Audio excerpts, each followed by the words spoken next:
भारत और इजराइल के बीच क्या कोई सीक्रेट दोस्ती है? मोदी बीबी में क्या होगी कोई महाडील? इजरायली अधिकारी ने इससे जुड़े हुए कई बड़े खुलासे किए हैं। नमस्कार, न्यूज 18 का डिजिटल प्लेटफॉर्म आप देख रहे हैं और मैं हूं रितु सिंह।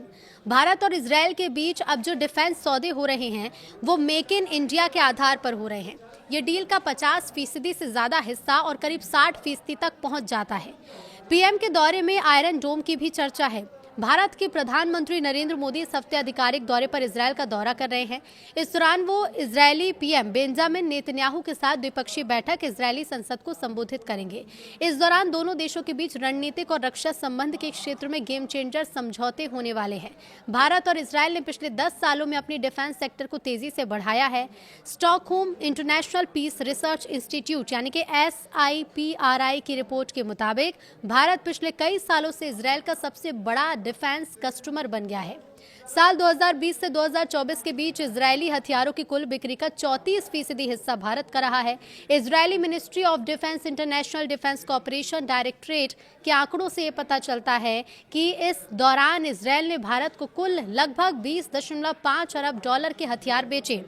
वहीं जेरूशलम पोस्ट के मुताबिक दोनों देशों के बीच के रिश्ते अब सीधे खरीद सौदों से कहीं आगे भी निकल गए हैं, क्योंकि इजरायल की हर बड़ी डिफेंस कंपनी की अभी भारतीय सब्सिडियरी है और भारतीय कंपनियों के साथ कोलैबोरेशन भी हो चुके हैं।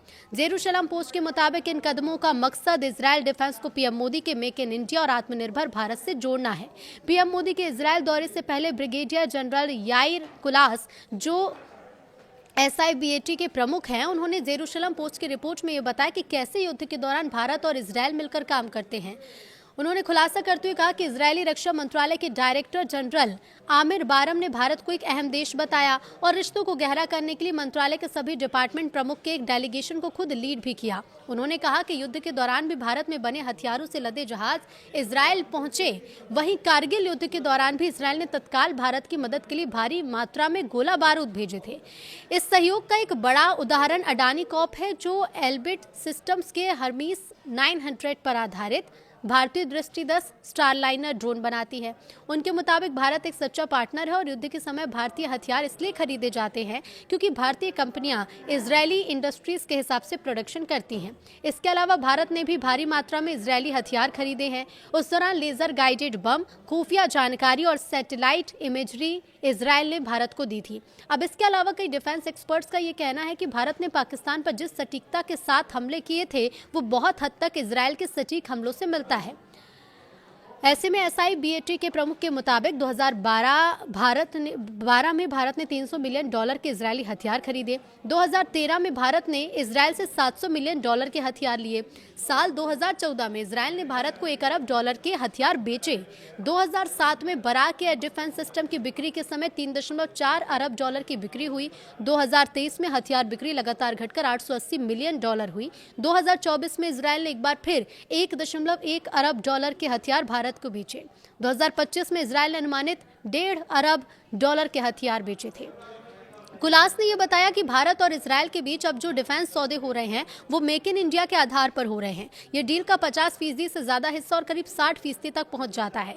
इसी हफ्ते एक रिपोर्ट में ये बताया गया कि मोदी के दौरे के दौरान एयर डिफेंस सिस्टम शायद बराक पर बड़ी डील होने वाली है। इसके अलावा लेजर डिफेंस, जिसे इजरायल ने आयरन बीम नाम दिया है, उसके भारत में जॉइंट डेवलपमेंट पर बहुत बड़ी बातचीत की संभावना है। हालिया एक रिपोर्ट के मुताबिक इजरायल ने साल की शुरुआत से अब तक भारत के साथ $8.6 अरब से ज्यादा की डील की। इसके अलावा इजरायली कंपनियों ने अब भारत में अपने हथियार खुद बनाने शुरू कर दिए। पीएम मोदी के दौरे को लेकर कुलास ने कहा कि ये एक रणनीतिक स्तर का दौरा है और एक बार जब पीएम सीधे शामिल हो जाते हैं तो वो ही रक्षा इंडस्ट्री और रक्षा मंत्रालय को गाइड करते हैं।